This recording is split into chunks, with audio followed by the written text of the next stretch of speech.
Today we study about the normal secondary growth in dicot stem. In this secondary growth we study about the anatomy of moringa stem. Moringa stem in transverse section shows in a primary means in young condition it shows epidermis, cortex, endodermis, pericycle and vascular tissue.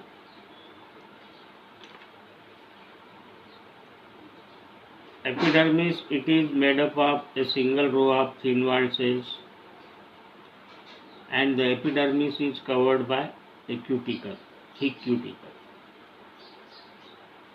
The cortex, it is parenchymatous and consists of 5 to 7 layers of cells. Cells of the outermost layer contain chloroplast in them. Endodermis is made up of barrel-shaped cells with Casparian thickenings. The pericycle is a many-cell thick sclerenchymatous cylinder. The cylinder is interrupted by patches of parenchyma. Then the vascular system. The vascular system consists of a ring of vascular bundles. Vascular bundles are conjoined, collateral, endarch and open type.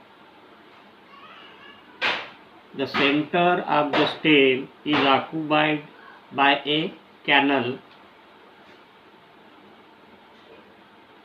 The canal is formed by the breaking of central cells of the pith, and this canal is called as pith canal. Pith canal is the characteristic feature of moringa stem. This is about the primary structure of moringa stem. Now let us study about the secondary growth, how takes place in moringa.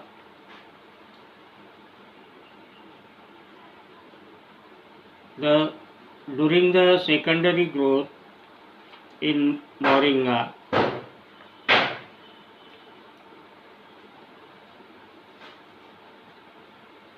at the time of secondary growth, the cells of the medullary rays in the line with fascicular cambium,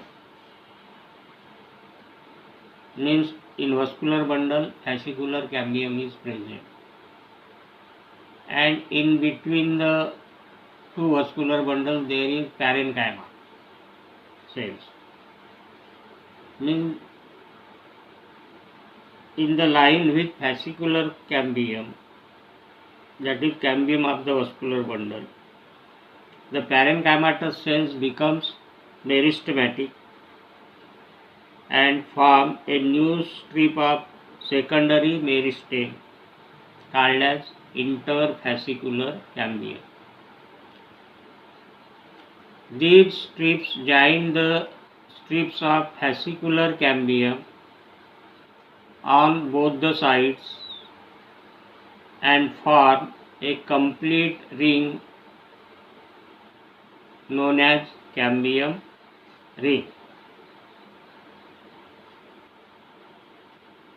The cambium ring as a whole forms new cells on both the sides, that is external and internal, by tangential divisions.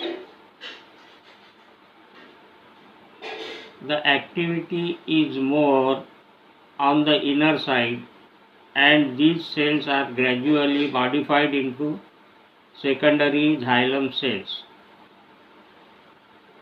The secondary xylem consists of wood vessels, wood fiber, tracheids and wood parenchyma. The cells found on the outer surface of cambium get modified into secondary phloem, which consists of sieve tubes, companion cells, phloem fibers, and phloem parenchyma. As the activity of the cambium ring is more on the inner side, more of the secondary xylem is formed. At maturity, this secondary xylem form the main bulk of the stem. By its pressure, the cambium and the secondary phloem, the primary phloem, are pushed outwards.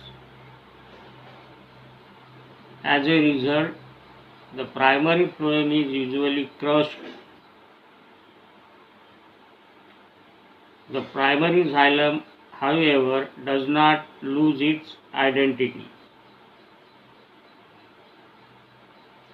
At some places, the cambium forms narrow bands of radially elongated parenchymatous cells instead of xylem and phloem. These form the xylem medullary rays and are 1 to few cells in thickness and 1 to many cells in height.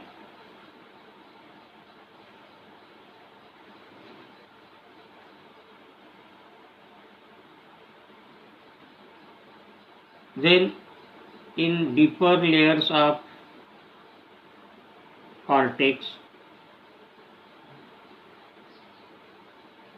the parenchymatous cells of the cortex becomes meristematic and form the cork cambium. This cork cambium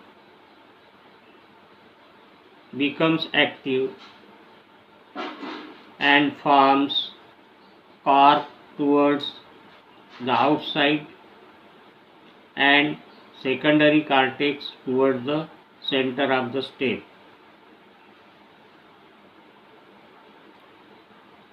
Lenticels are formed in the cork. These lenticels are formed due to the pressure caused by the formation of secondary xylem, secondary phloem. That's why the breaking of epidermis takes place. It ruptures and forms a pore-like structures with loosely arranged cork cells for the exchange of gases. In this manner, the normal type of secondary growth in moringa stem takes place. Means during the secondary growth, the cambium which is present in vascular bundle is called as fascicular cambium. In the line of fascicular cambium, in between the vascular bundles, parenchymatous cells becomes meristematic and form interfascicular cambium. The interfascicular cambium joins with the fascicular cambium and form a complete cambial ring. After formation of cambial ring, this cambium divides and redivides and form towards inner side secondary xylem and towards outside secondary phloem. The cambium forms more secondary xylem towards inner side than the secondary phloem towards outside. After the secondary growth in vascular cambium, In the deeper layers of cortex, the parenchymatous cells becomes meristematic and it forms into a cork cambium or phyllogen.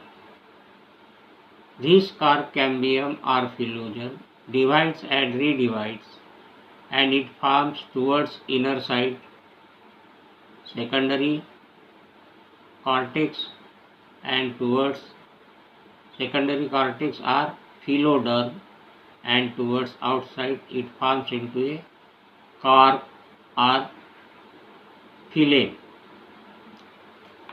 These secondary growth exert pressure on the epidermis, that's why it breaks and forms a pore-like structure called as lenticule for the exchange of gases as the cork cells are dead. This is about the secondary growth in moringa stem. Thank you.